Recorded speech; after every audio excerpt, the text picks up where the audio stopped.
Hi, so I know that most of you guys are already pretty familiar of the story of Abram in the book of Genesis. Now, the story that me and my group members are doing is known as the Call of Abram. The story in it, it's chapter 12 in the book of Genesis, and basically it's when Abram, Sarai, and Lot all go to Egypt.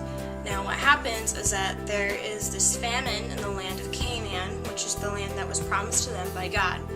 So they up and leave and they decide to go to Egypt, or Egypt is really just the first place that they kind of end up in. Now keep in mind that Sarai is an incredibly beautiful woman, so what Abram tells her to do is to say, hey, say that I'm your brother, or say that you're my sister, so that when the Egyptians see you, they will take you away, make you almost queen-like, but then they'll let me live.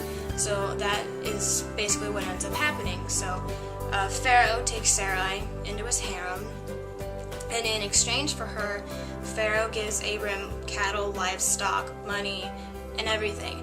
Now, while that story kind of seems insignificant, it's important because it starts giving Abram a little bit of credibility. And that time period, being able to outsmart someone as wise and as powerful as a pharaoh was a pretty big deal.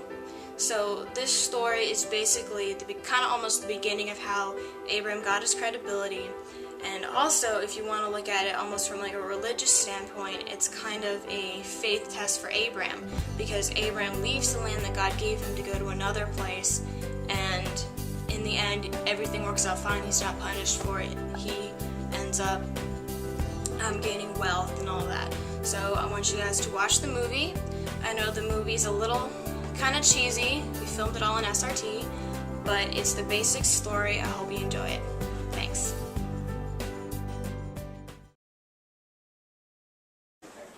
Sarai, the famine has gotten too bad. We're going to have to leave our promised land. I'll go fetch Lot and the slaves right away. Come on, Lot. Look! Egypt! Sarai, I need to talk to you. You're too beautiful, and Pharaoh will surely notice you. Pretend to be my sister so they won't kill me.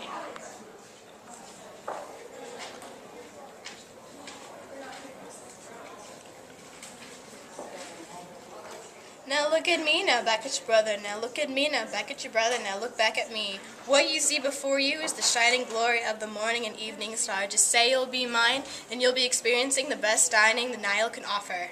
Well, he's actually my husband. He's my brother. I will give you whatever you want for her. Just name your price and you got it. Like, look, here, have some monies, just take it all. Have some slave, have some sheep, have some cow, have some elephant, have some more slaves. Oh look, I have 2 more slaves. Have some more slaves, dang it. And have more giraffes. You can have them all. Okay. Right this way! Pharaoh, why have you called me? Why didn't you tell me that was your wife I was marrying instead of your sister? Do you realize how many plagues have broken out because of that? You know what, just take her back and go. Take everything I gave you and go. I want you out of my country right now!